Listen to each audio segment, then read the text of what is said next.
Good evening. It is Saturday, February 13th. It is time for the Iman Report.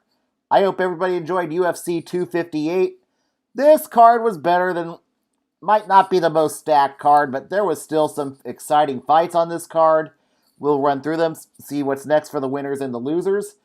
If you like what you see, please be kind and hit that subscribe button and give this channel a big like.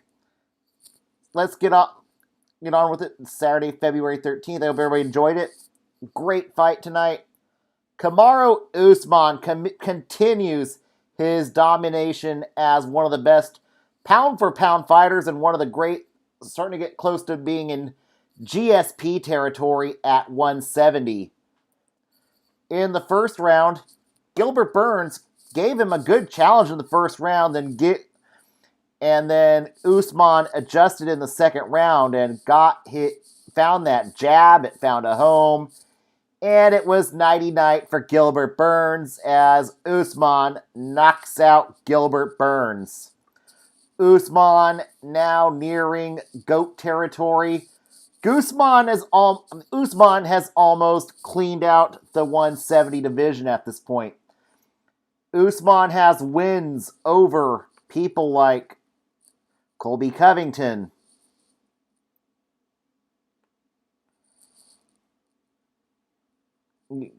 wins over Gilbert Burns, Colby Covington, Jorge Masvidal, Tyron Woodley, Rafael Dos Anjos. He already has a win over Leon Edwards. So you are pretty much starting to run out of fresh matchups for Leon Edwards.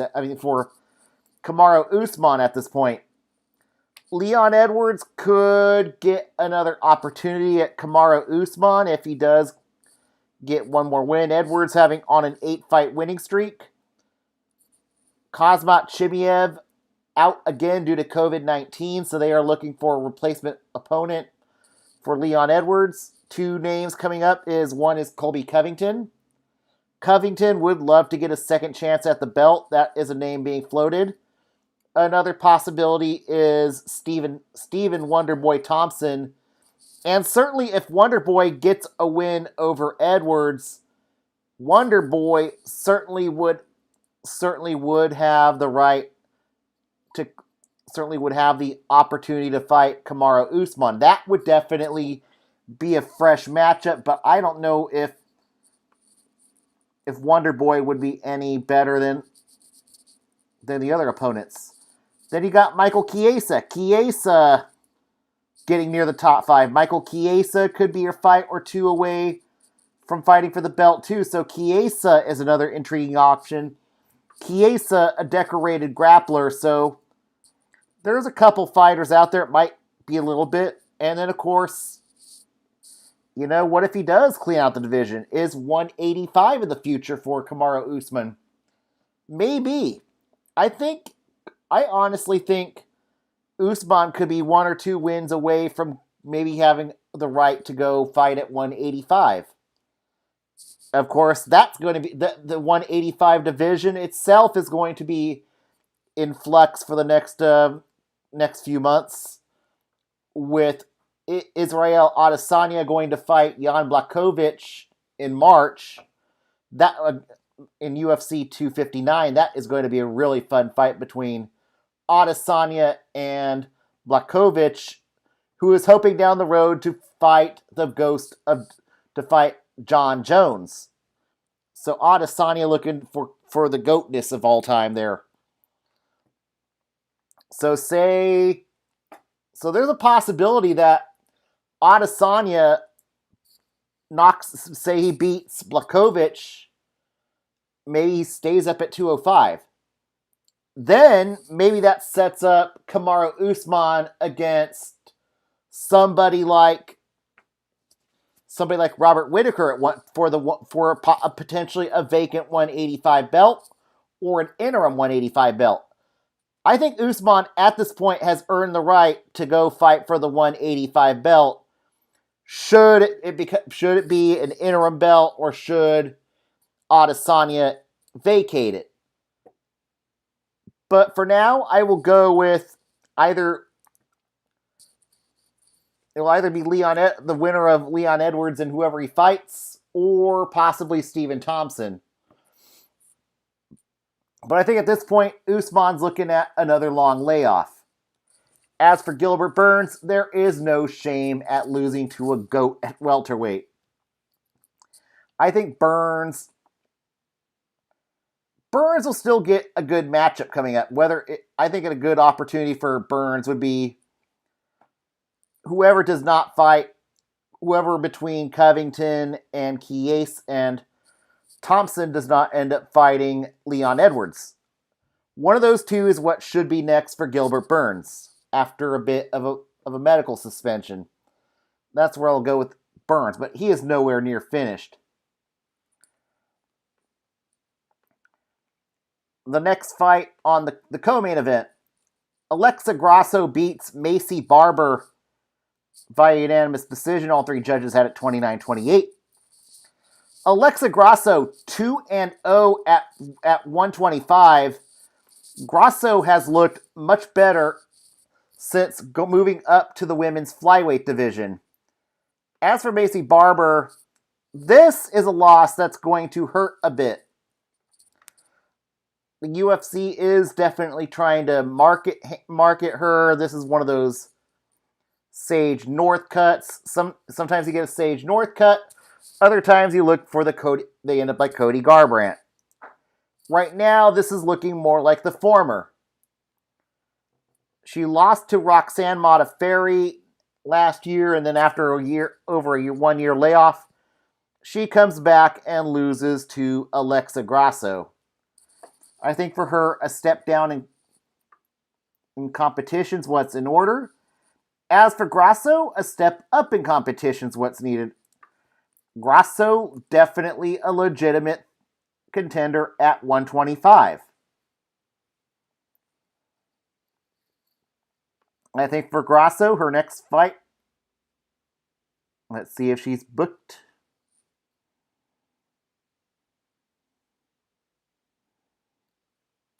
I think next for her should be a fight against Antonina Shevchenko. That would be a very fun matchup for Grasso. As for Macy Barber,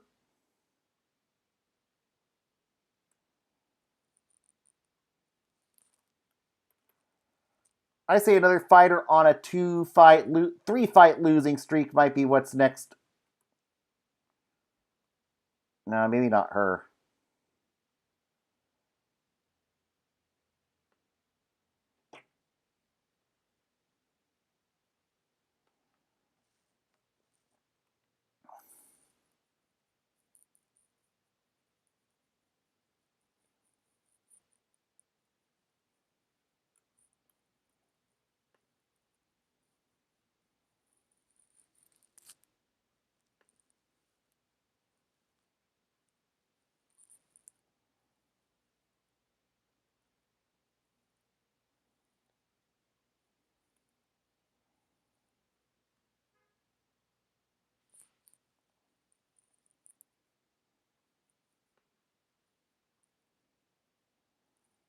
Let's look on Tapology for her next opponent.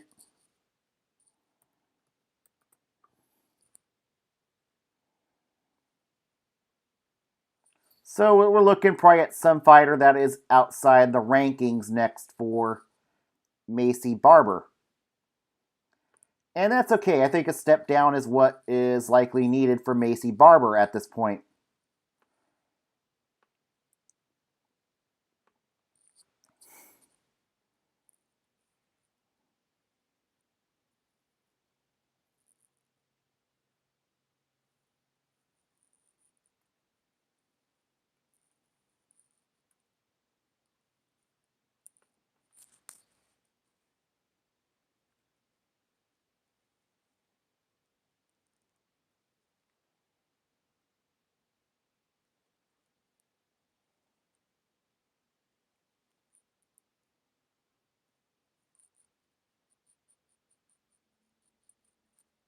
I say for Barber, the loser of Montana De La Rosa and Mayra Bueno Silva is what should be next for Barber. That definitely will be what would be considered a bit of a step down, and that's what should be next. In the middleweight division, an excellent fight between Kelvin Gastelum and Ian Heinisch. Gastelum getting a much important W, avoids a 3-fight losing streak. So Gastelum getting a much needed win, his first win since 2018, 3 years. Granted, his losses were to top competition. So this is a feel good win for Kelvin Gastelum, but he is nowhere near being a contender at this time. But I think for Gastelum, I think what's next for Kelvin Gastelum, but Gastelum still probably a gatekeeper at 185. I think for Gastelum, his next fight should be against the winner of Derek Brunson and Kevin Holland. That's what should be next for Kelvin Gastelum. He's still maybe a top 10 fighter at this point, but I don't think he is a title contender, and he won't be a title contender anytime soon.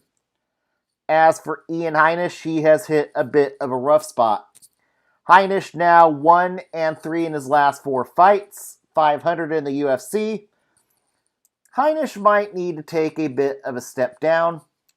A couple opportunities, maybe as he fights somebody maybe he fights a fellow fighter who lost to Derek Brunson last year. And that is Edmen Shahbazyan. I think this would be a good tune-up fight for both fighters. And it would prove which fighter's worth is in the rankings between Shahbazyan and Heinisch. So I think Ian Heinisch versus Edmen Shahbazyan is what should be next. Fight before that, Ricky Simón beats Brian Keller by a unanimous decision. Simón now winning has won 3 fights in a row after losing to top guys like Font and Faber. I think for Simón, his next fight should be against a top 15 fighter. And a couple fighters I have in mind for Ricky Simón after that win is the winner of Casey Kenny and Dominic Cruz. That's what should be next for Ricky Simón. As for Brian Kelleher, is he going to move full-time to 145? Is he going to go back to 135? Keller, an entertaining fighter, but he certainly has a ceiling. He is nothing more than a gatekeeper at this point.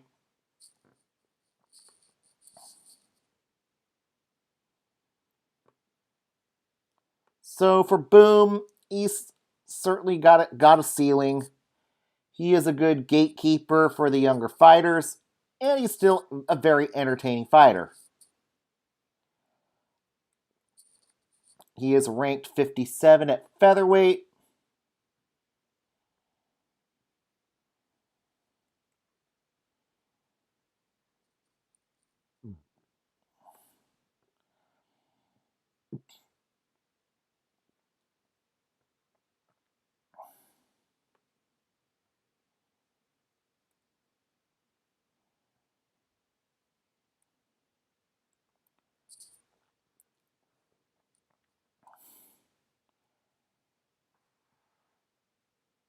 Maybe Cody Spartan Stammen's what should be next for Brian Keller. Stammen coming off a loss.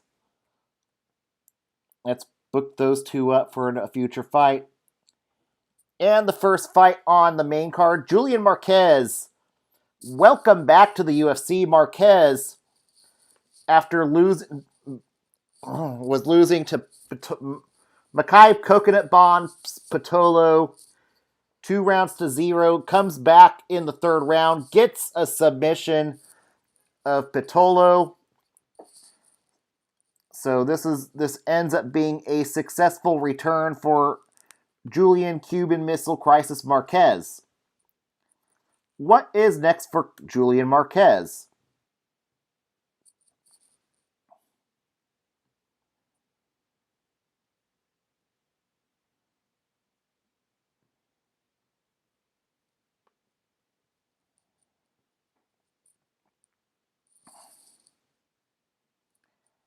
Marquez ranked 47 according to Tapology.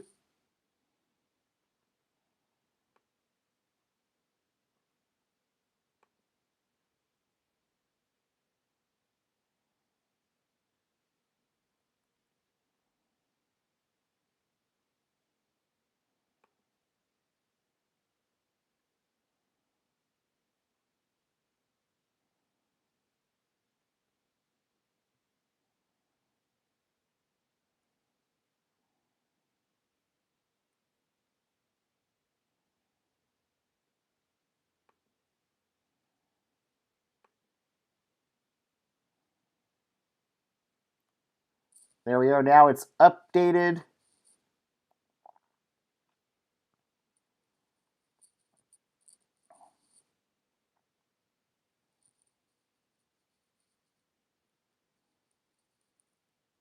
I say the winner of Bartosz Fabinski and Gerald Meerschaert's what should be next for Julian Marquez. As for Makai Coconut Bombs Pitolo, honestly, he does not have the best fight IQ. And his poor fight IQ cost him another fight tonight. So he's now 1-3. He's lost 3 in a row. I think it is goodbye. I mean, 1-4. He's lost 3 in a row. I think his next fight will likely be on the regional circuit. It will not be in the UFC. So I think for Pitolo, he's going to be cut. Now on to the prelim cards. And one of the biggest upsets of the night, Anthony Fluffy Hernandez, a big underdog, submits Rodolfo Vieira in the second round. This is a big win for Fluffy. And I think when I come to think of it, I think Marquez and Fluffy should be next for each other. I think they're close to each other. This is one where lazy matchmaking kind of works. So I'm going to change Marquez's next opponent to Anthony Hernandez. Hernandez and Marquez should fight each other next. But this is a crushing loss for Rodolfo Vieira.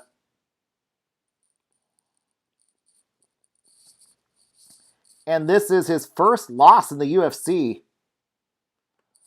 So we'll see how he recovers from that loss.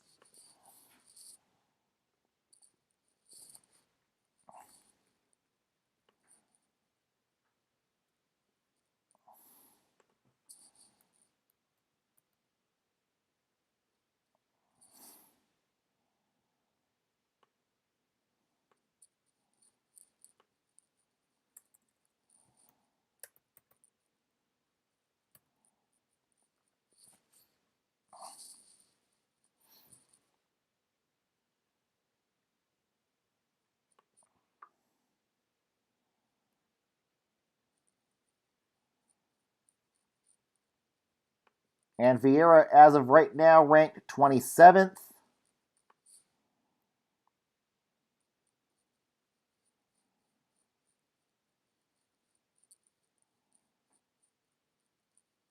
I think for Vieira, next for him should be Tom Breezy.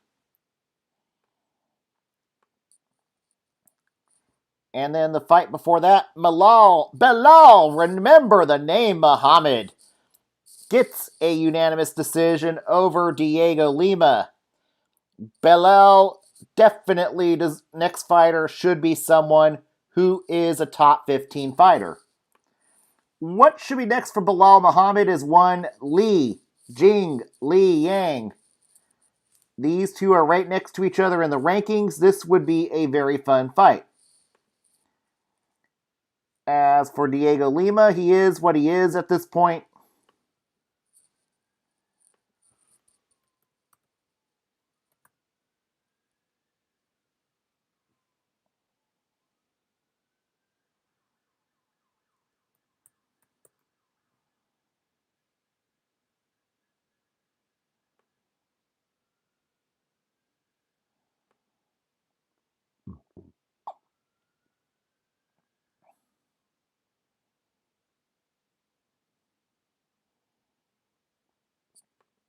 Lima now 15-8.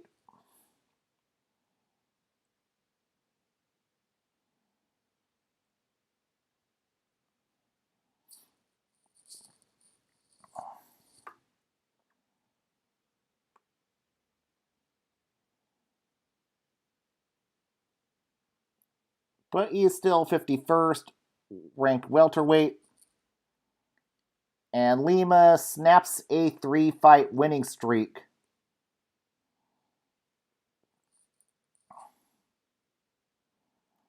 I think for him, his next fight should be against the loser of Max Griffin and Keenan Song is what should be next. Fight before that, Polyana Viana submits Mallory Martin in the first round. Viana looking much improved after a 3-fight losing streak, 2 in a row now. And looking for better names now.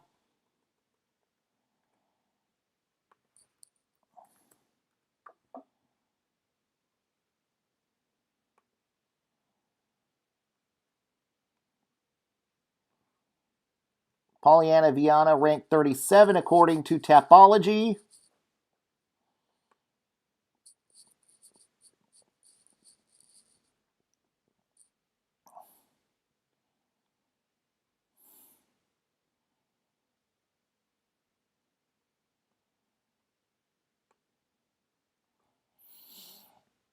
Maybe the winner of Cheyenne Buys and Kay Hansen's what should be next for Polyana Viana. I mean, for Polyana Viana, that's what should be next for her. As for Mallory Martin,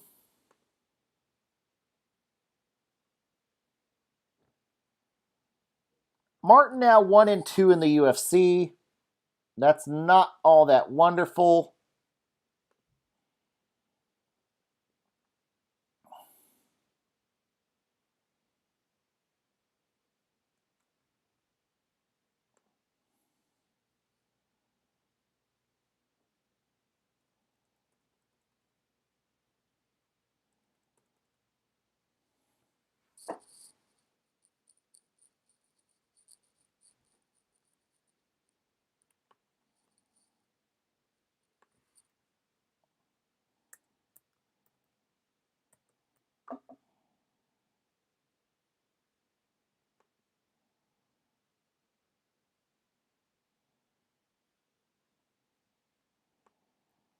Martin ranked 24th, according to Tapology.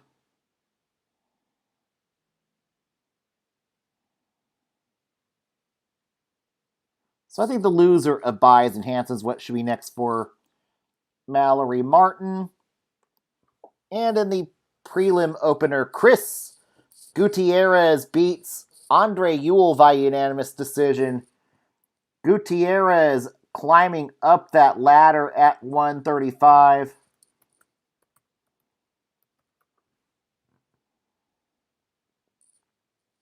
El Gudapo 16-3-2. El Gudapo is also 4-1. He's rattled off 4 straight wins since losing his UFC debut, so that is really good news. Ranked 42 according to Tapology. I think the winner of Jones and Costa is what should be next for Gutierrez. As for Andre Ewell, this loss is a bit of a setback.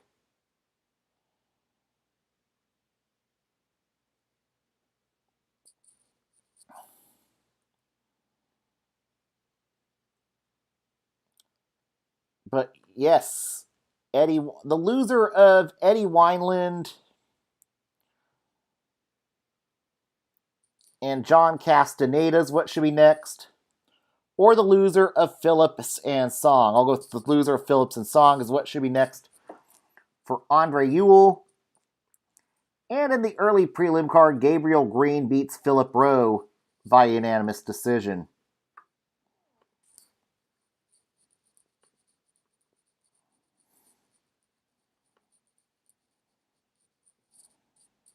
What should be next for Philip Green?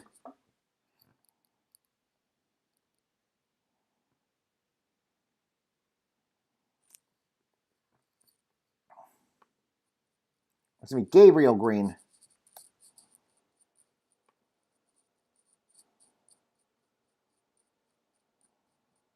Gabriel Green ranked 88, now 1-1 in the UFC.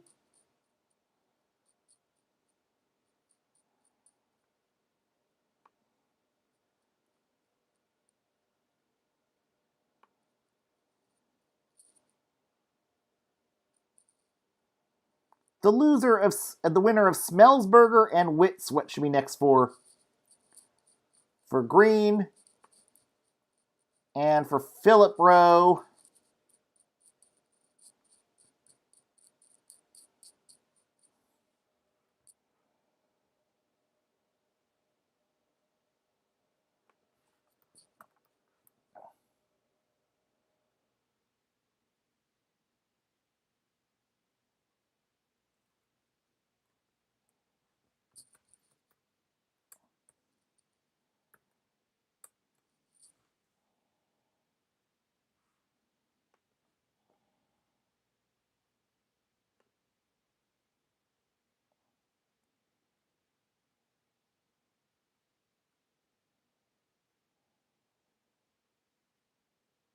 Philip Rowe will probably get a debutante next. He's 0-1. That will put a bow to UFC 258. Coming up next weekend is UFC Fight Night. Curtis Blades versus Derek Lewis. That should be a banger of a fight at heavyweight. And you got Alexei Olenek versus Chris Daukaus. Aspinall versus Arlovsky. Drakkar Klose versus Luis Bob Ross Pena. So this should be a fun fight. Everybody have a good week. I am calling it a night. Everybody have a great night. Good night, everybody.